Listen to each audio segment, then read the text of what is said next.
हाँ भाई कैमरा अच्छी बात कही आप না না আমি এর আগেও আসছিলাম কখনো টাকা দিইনি ওদেরকে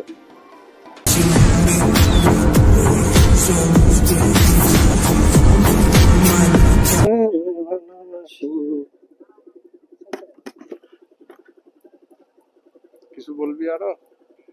আর কিছু বলবি চিনতে তো পেলাম না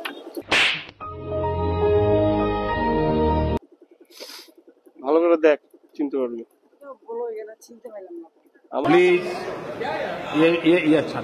আমাকে বলতে হবে না ওই আঙ্কেলকে আমার কথা বল এর আগেও তো ভিডিও করে গেলাম না আঙ্কেল কি যাবো আমরা যাবো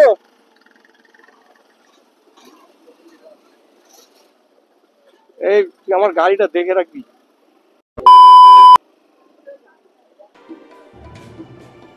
আমার এখানে ঢুকতে টাকা লাগে না এটা আমি তোমাকে আগে বলছি না হ্যাঁ মাথায় রাখবা ভাইয়াদের কাছে শুনি টাকা নিচ্ছে নাকি টাকা নিছে কেন টাকা দিচ্ছ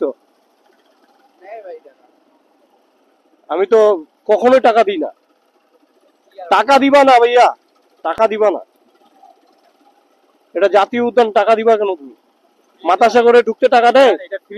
সুখসাগরে টাকা নেই আমি বুঝতেই পারছি তোমাদের টাকা নিছে হ্যাঁ ভাই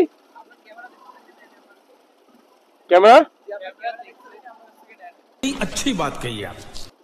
না না আমি এর আগেও আসছিলাম কখনো টাকা দিইনি ওদেরকে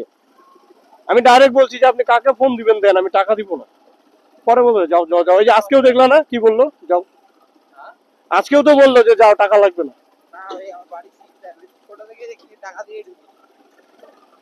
ক্যামেরা দেখে টাকা নেয়নি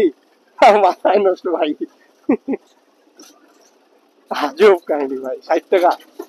60 টাকা নিচ্ছে দুইজনের কাছে 60 120 কি ক্যামেরা দেখলে পুলিশ ধরে না ক্যামেরা দেখলে আবার টাকা নেয় না কি ফাইম কিছু বলো ভাই হ্যাঁ আমার কাছে তো নিল না আমি তো টাকা ছাড়াই ঢুকি ভাই কেন টাকা নেয় না জানি না হ্যাঁ মাতাসাগরে তাহলে আমাদেরকে ঘেরা দিয়ে রাখতে হবে তাহলে 20 টাকা করে টিকিট নিবো নাকি বলো মাতাসাগর সুখসাগর হ্যাঁ রামসাগর নীল সাগরে তুমি জানো না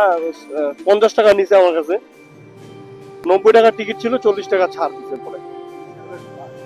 নীল সাগর আমি ঘুরছি যাই হোক রামসাগরে ঢুকতে গেলে বারবার গাড়ি আটকাবে যারা নতুন একটু ভালোভাবে বুঝায় কথা বলবেন দেখবেন আপনাকে ঢুকতে দিবে টাকা দিবে না আর যদি টেরামি করছেন তাহলে আপনার কাছে অবশ্যই টাকা নিবে